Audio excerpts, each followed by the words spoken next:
Hi there, and welcome to the show.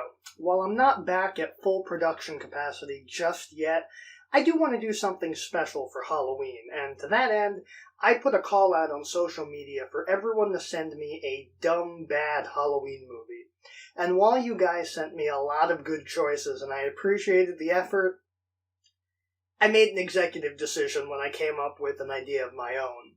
A lot of you pointed me to comedies or movies that were deliberately bad, which I just wasn't feeling. See, I wanted specifically to do a genuinely bad movie that was trying to be good, because, let's face it, it's been a while and I need to get my critic muscles back in shape. But I also wanted it to feature something, or rather someone familiar, just an anchor for me to really sink my teeth into, and that's when it finally clicked. I knew of an actor who had done a crappy horror movie back early in their career that I somehow managed to avoid despite watching pretty much everything else in his filmography. And really, the identity of the actor really shouldn't surprise you. The Mephisto Waltz is a 1971 film based on a book by Fred Mustard Stewart, directed by Paul Wendkiss, known for a few theatrical films like Angel Baby, Because They're Young, and the Gidget trilogy, but mostly for TV movies like Cocaine, One Man Seduction, Right to Die, and The Great Escape 2, The Untold Story. I get the feeling that story probably should have remained untold. Anyway, the film was apparently made in the wake of Rosemary's Baby, whose occult thriller success this film was trying to ape. I've deliberately kept myself in the dark of most of the film's plot just so I'll be surprised, so let's turn it on and watch. The film centers around Miles Clarkson, played by Alda, a failed pianist-turned-music journalist who gets the opportunity to interview famed concert pianist Duncan Ely, who takes a particular interest in Miles's life, recognizing his piano talents despite Miles's previous bad experiences. I got a standing ovation and 7 New York City reviews. The kindest phrase I remember is indecently immature. I resented that. I was 20 years old. Critics, even when they're right, they're stupid. Hey! So you took up the trade common to retired admirals, unhappy wives, and exhausted poets. You became a writer. Hey! It's rare for a film to insult me twice within the first 10 minutes. Paula, Miles's wife, played by Jacqueline Bisset, isn't happy about his new relationship with Duncan, but her misgivings are more related at how Duncan's daughter Roxanne seems to be seducing Miles, which naturally bothers her. That and the fact that Duncan's dog seems to despise Paula. Robin, sit. As a dog owner, I bet that dog just has allergies and really hates her perfume. On the surface, Duncan and Roxanne are nice, if a bit eccentric. Duncan going to the opening of Paula's new boutique and supporting the store by buying expensive items every week, and having an Eyes Wide Shut style New Year's Eve masquerade, complete with weird sex stuff. I was kidding, but yeah, that is messed up. As is what Miles does after Paula storms off. I know it's the 70s and free love or whatever, but Miles really shouldn't be kissing other women when he's a married father. Yeah, I'd have brought it up earlier, but it wasn't really relevant. Miles and Paula have a young daughter named Abby who was in the first scene in the movie. As Paula goes upstairs, she wanders into a room filled with weird, unsettling, occulty art stuff. See, Roxanne is an artist, but her art is a tad out there.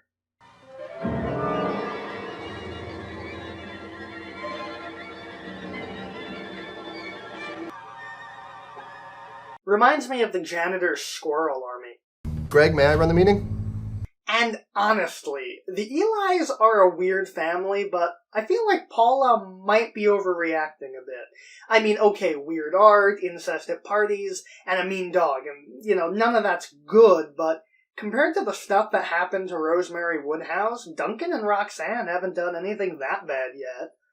At least compared to the Castabets. But Miles won't be hanging around Duncan for much longer, since Duncan has cancer and is expected to die within the year, which Miles discovered while getting molded for a life mask by Roxanne, because of his supposedly interesting facial features. That sounds like a compliment, until you realize that people probably said that about Joseph Merrick, too. Miles decides to donate blood to Duncan, but while he sleeps it off, Duncan reads an old book aloud while Roxanne, wearing a turtleneck for some reason, rubs a mysterious blue liquid onto Miles's face. It's not said aloud, but it's pretty clear based on how Duncan, a pianist, took an interest in Miles based on his hands, that the words and blue stuff are a ritual to place Duncan's soul into Miles's body, even before it happens. Wow, 40 minutes in and they've already killed Alan Alda's character by get-outing him. Very bold. It took Glass House an entire movie to do that. Miles, or rather Duncan, but I'm going to keep referring to him as Miles since he's still Alan Alda's character, goes home to Paula and announces Duncan's death. At first it seems like it's just grief that's making him act off, but then Miles suddenly doesn't know the response to a cute couples thing that they do, that they did at the start of the film. Love, love, love. Love, love, love. Love, love, love.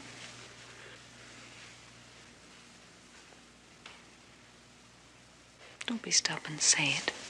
What do you mean? What do you mean, what do I mean?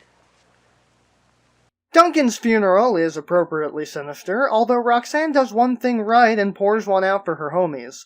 And at the reading of the will, instead of a scathing diatribe against his family, Duncan bequeaths a piano and a large sum of money to Miles, under the instruction that Miles use it to pursue a musical career, if he so chooses. Instantly, Miles has a personality shift, becoming selfish and egotistical, which most outsiders perceive as the money changing him, but Paula knows better and begins to suspect foul play. Not long after, Paula has a cryptic dream where she sees Duncan, wearing a turtleneck of evil, who tells her that he's sorry but he has to do something to Abby. When she wakes up, Paula discovers weird blue liquid on Abby's head, and not long after, she succumbs to a mystery disease, and even the captain of the USS Constellation can't save her. Don't you think I know that? Of course, it makes sense that the blue liquid kills Abby. Mountain Dew voltage is lethal if you let it touch your unprotected skin. Speaking from experience. Paula tries to bring her concerns about Miles and Roxanne to a friend, but the friend incorrectly assumes that the problem is her grief about Abby, coupled with Miles having an affair, and isn't much help. After doing some independent research into the Eli family, discovering that Duncan's wife had died under mysterious circumstances, purportedly murdered by a devil dog, Paula goes to confront Roxanne's ex-husband, Bill, asking about what he knows about the Elis. After Miles' musical career takes off, thanks to his newfound connections and newfound talent, he gets the chance to finish off Duncan's nationwide tour, and Paula starts getting closer with Bill. Before things can get romantic during a weekend getaway while Miles is out of town, they nearly drive off the road accidentally before Bill falls to his death on the beach during the night. You know, I always wonder why they put beach houses on, really tall cliffs, because people tend to get drunk while they party, and people tend to party at beach houses, and that just seems like a really bad idea from the get-go. Naturally, Paula believes that Miles and Roxanne had something to do with it, but the cops aren't easily convinced, especially when she brings up witchcraft.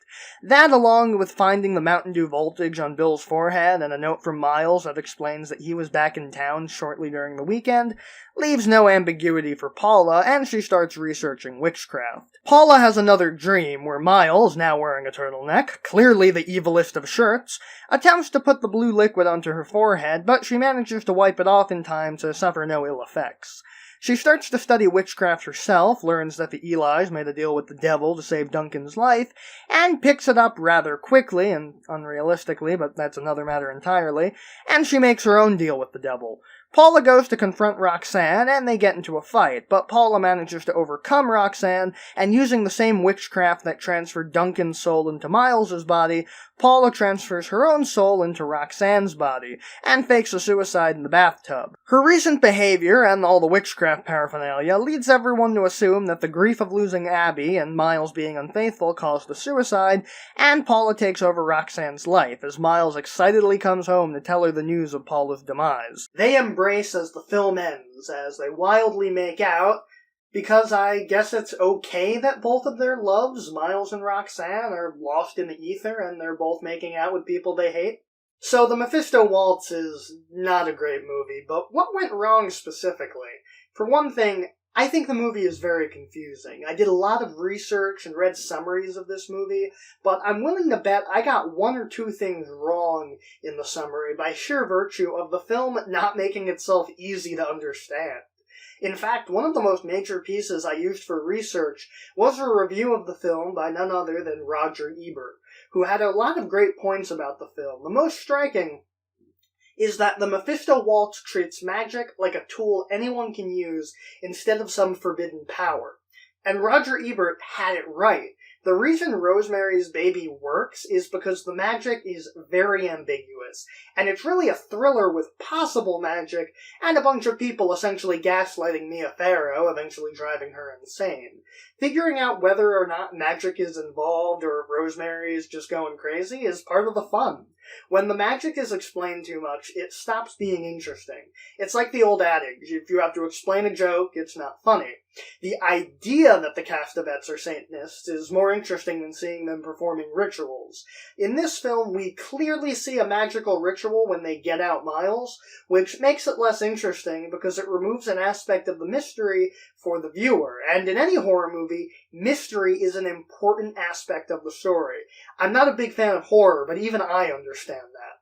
Who's going to be killed next? How will the killer get undone? Will anyone survive?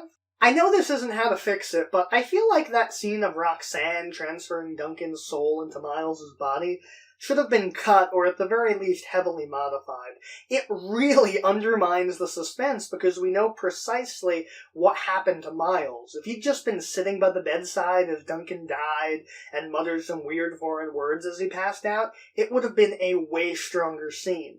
The viewer wonders what the words meant and what happened to Miles, and then Miles goes home and doesn't know the response to love, love, love, and it would click, and it would be a stronger sequence and retain some of the mystery. Then, when Paula starts researching magic, she discovers books and trinkets identical to ones that were in Roxanne's art room or were around when Duncan died, to fill in the gaps without coming right out with it. Oddly enough, and this is a bit of a sidebar, but when the hell else am I going to get to talk about it? In addition to being made to seemingly cash in on the same hype, the similarities don't actually stop there between Rosemary's Baby and this film. You've got the main roles played by two fairly well-known actors, the male lead known mostly for bit parts on TV at the time, and the female lead being generally famous. Someone close to the couple is murdered by the bad guys, Abby in this film and Hutch in Rosemary's Baby, and there's even a one-episode Star Trek The Original Series guest star, though this movie trades Samuel T. Cogley for Matt Decker. Another issue I had was that they never really addressed the incest stuff, and by the end of the movie, since it's technically Duncan and Paula, I guess everything's okay and kosher. My personal theory, and I have nothing to substantiate it because, again, the movie is very confusing, is that Roxanne was originally Duncan's wife, hence why she broke things off with her husband after Mrs. Eli got killed by the devil dog, much like how Miles broke things off with Paula progressively after Duncan's death. Plus, it at least makes the incest tolerable since technicality. Although, thinking about that, why they wouldn't have kept Abby around as a spare vessel is weird, because what if Roxanne got sick or injured? And that's not to say there aren't any good elements. The acting is great, at least from the two leads. Now, of course, this might be personal bias, but I think that Alan Alda does a great job doing double duty as both Miles and Duncan. There's an instant change in the character, and it's that type of duality that made Alan Alda a great leading man in the 70s and 80s, and a great villain in later films. Jacqueline Bisset is great as well as the only sane person in a film full of insanity. As for everyone else, they do a serviceable job, but nothing to really write home about. And the music is good too. It's Jerry Goldsmith, so it's hard to call it bad. He did compose my favorite Star Trek theme song. But the placement of the music, which obviously comes down to the editor, can be weird. Like in the New Year's Eve party scene, there's a bit where Paula goes from the party to another part of the house, and the music abruptly swaps from the jaunty party music to the intense, spooky suspense synth music with no warning. Not even a fade or anything, and it's very jarring.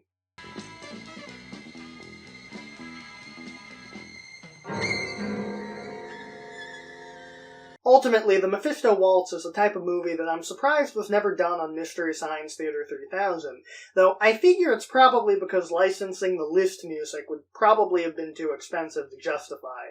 And, of course, the Liszt connection I didn't mention in the review proper because it had no bearing on the horror elements and is really a superficial connection that's really just in the name. A confusing yet too straightforward story, passable acting, decent music. If you're looking for a stupid horror movie for your Halloween bad movie marathon, or, like me, you really like Alan Alda, check it out. If not, nah. But I think we can all agree that the moral of the movie is clear.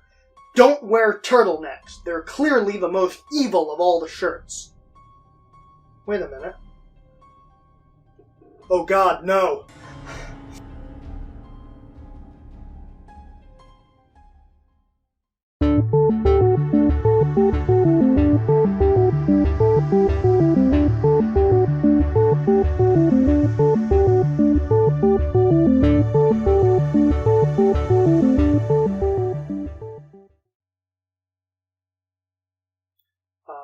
The New Year's Eve scene.